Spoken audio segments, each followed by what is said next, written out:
दोस्तों, middle east दोबारा से जल रहा है और इसका कारण है इजराइल और ईरान के बीच में कन्फ्लिक्ट। देखो, आज हालत इस हद तक पहुंच चुका है कि ऑल आउट वॉर तक की पॉसिबिलिटी बन गई है दोनों ही देशों के बीच में।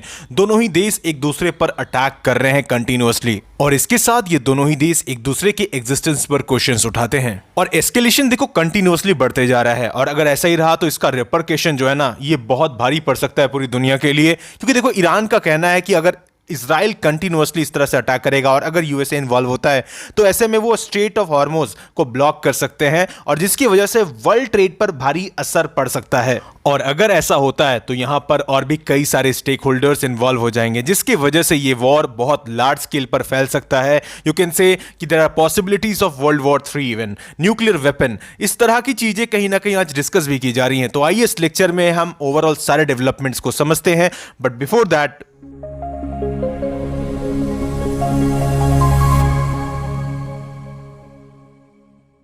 दोस्तों आइए सबसे पहले हम एक बैकग्राउंड समझ लेते हैं। देखो, इजराइल ने ऑपरेशन राइजिंग लायन शुरू किया 13 जून को और ईरान पर करीब 200 फाइटर जेट से हमला किया और बेसिकली यहां टारगेट किया गया important critical infrastructures and nuclear sites को, जिसे हम अभी मैप में समझेंगे। लेकिन इससे पहले देखो, इजराइल ने ऑपरेशन में ईरान के करीब 14 वैज्ञानिक मार गिराए, मतलब जो न्यूक्लियर साइंटिस्ट थे उन्हें टारगेट किया गया और 20 से ज्यादा मिलिट्री कमांडर भी मारे गए थे।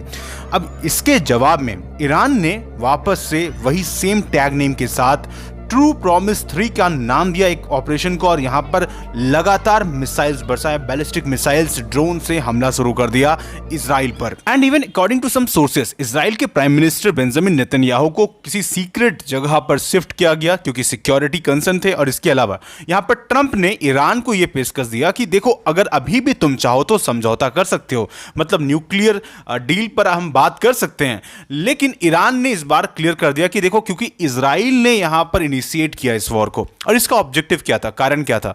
क्योंकि देखो, हमने पिछले लेक्चर में ये डिस्कस किया था कि ईरान कंटिन्यूअसली अपनी न्यूक्लियर एनरिचमेंट को बढ़ा रहा था और ऐसा कहा गया कि ये 60% प्योरिटी तक पहुंच चुके थे, मतलब they are very close to. मतलब देखो, दो बार होता है, एक तो होता है कि पहला 30% तक, उसके बाद 30 से 60% एंड देन 60 से 90%, और 90% अगर किसी के पास हो जाए तो इजीली आप यहां पर न्यूक्लियर वेपन बना सकते हो। और इसी डर की वजह से यहां पर इजराइल ने क्या किया है, प्रीएम्प्टिव अटैक स्टार्ट कर दिया है ईरान के ऊपर में, और इस वजह से ये सारा सिचुएशन आज के वक्त में एस्केलेट कर रहा है। कंटिन्यूअसली वॉर कहीं ना कहीं काफी ज्यादा यहां पर इंक्रीज कर रहा है और हालत क्या है कि आज दोनों ही देश एक दूसरे पर कंटिन्यूअसली स्ट्राइक्स कर रहे हैं। और देखो, आज 5वां दिन है लगभग और यहां पर चीजें नहीं रुक रही हैं, क्योंकि ऐसा खबर आ रहा है कि ईरान ने इवन मोसाद के हेडक्वार्टर पर भी हमला किया है। मतलब इजराइल की जो मिलिट्री इंटेलिजेंस बिल्डिंग है उसको निशाना बनाया गया है ईरान के द्वारा।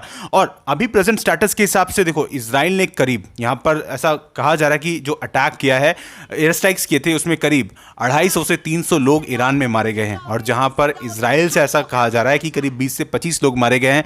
ऑल्दो यहां पर सब चीजें क्लियर नहीं है, क्योंकि ये सारी चीजों का जो एक्चुअल आपके पास में रिकॉर्ड है ये शायद वॉर के बाद ही मिलेगा। अभी प्रेजेंटली आप ऐसा समझ सकते हो, अनऑफिशियल तरीके से हमें ये अपडेट मिला है। और देखो, दूसरी तरफ इजराइल ने जो अटैक्स किया है इसमें ईरान को काफी ज्यादा हेवी लॉसेस हुआ है। एक तरफ इनके जो टॉप जनरल से ये मारे गए हैं, जैसे मैं अगर एक एक करके नाम लूं तो मेजर जनरल मोहम्मद बगेरी जो ईरान के चीफ ऑफ स्टाफ थे, और इसके अलावा आयतुल्लाह अली खेमनेई के बाद दूसरा सबसे बड़ा अगर कोई सैन्य अधिकारी था तो यही थे, क्योंकि वो तो सुप्रीम कमांडर है या सुप्रीम लीडर, उसके बाद यही आते थे। दूसरे नंबर पे जनरल हुसैन सलामी। अब देखो, इन्हें कई बार हमने देखा है एज सच ब्रीफिंग वगैरह देते हुए, IRGC की जब भी ऐसा कुछ अपडेट आता था तो यही सामने आकर देते थे, तो ये भी मारे गए हैं। अब ये IRGC के अगेन ये भी मतलब कमांडर इन चीफ थे।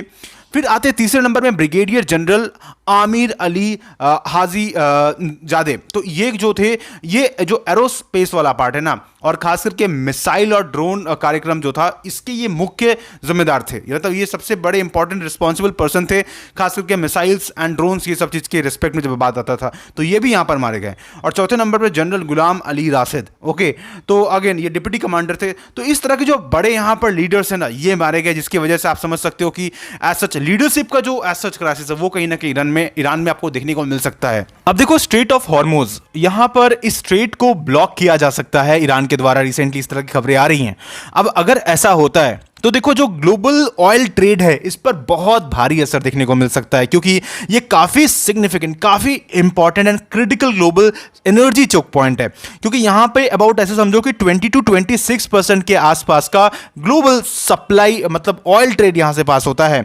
And it is actually the third of the world's liquefied natural gas. मतलब ओवरऑल आप ऐसे समझो कि अगर यहाँ पर एज सच ये जो 20 to 26% का एज सच यहाँ पर जो सप्लाई है अगर ये डिसरप्ट हो जाता है दोस्तों, तो इस केस में प्रॉब्लम क्या होगा ना कि जो ऑयल का प्राइस है पर बैरल वो 100 से अबाउट $150 तक पहुंच सकता है, राइट।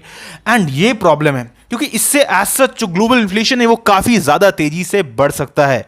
तो ये तो है ही है। अब दूसरी तरफ क्या है कि एक और पॉइंट आपको यहां पर समझना पड़ेगा कि ठीक है ये तो आपका स्ट्रेट ऑफ हॉर्मुज होकर पर्शियन गल्फ से आप इस तरफ कनेक्ट कर रहे हो, दूसरा आपका जो रास्ता है वो है रेड सी से होकर मेडिटेरेनियन, मतलब स्विस कैनाल से होकर मेडिटेरेनियन तक पास करने वाला।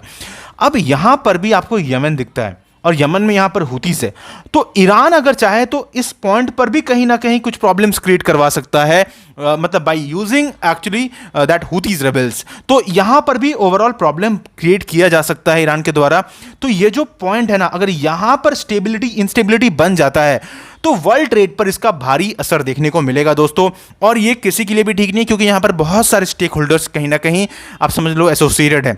यहां पर चाइना एसोसिएटेड है, रशिया है, यूएसए है, राइट, इंडिया है, एंड इवन कई सारे इवन जो आपके गल्फ कंट्रीज दिखते हैं।